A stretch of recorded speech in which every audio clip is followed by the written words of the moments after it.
நல்ல மழை கொட்டோண்டு கொட்டுகிறது. அதாவது பாதையே தெரியவில்லை.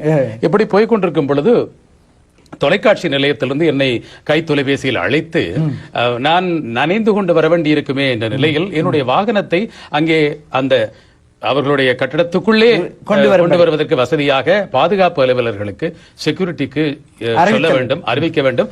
உங்கள் வாகனத்தின் உங்கள் காரின் இலக்கத்தை சொல்லுங்கள் என்று சொன்னார்கள். யோசிக்கிறேன். இவ்வளவு 10 ஆண்டு காலமாக என்னிடம் இருக்கும் வாகனம், என்னுடைய காரின் இலக்கம் எனக்கு நினைவில் இல்லை. நீங்க அப்ளிகேஷன் ஃபில் பண்ணக்க அவனுடைய பேரே எழுத கஷ்டப்படுறீங்க இருக்கேன். பிறகு கேளுங்களேன், நான் கதவை திறந்து கொண்டு கொட்டும் மழையில் நனைந்து கொண்டு பார்த்து கொண்டிருக்கும் போது எஸ்பிபி அவர்களை சுமந்த வாகனம் பக்கத்தில் வந்து நிற்கிறது. அவர் கண்ணாடி இறக்கி விட்டு, அமீது என்ன பண்றீங்க? நான் சொன்னேன், இல்லை என்னுடைய காரின் இலக்கம் மறந்து விட்டது. அதனை பார்த்து அவர் அங்கு சிரிக்க ஆரம்பித்தவர் தொலைக்காட்சி பேட்டியிலும் நினைத்து சிரிக்க ஆரம்பித்தார்.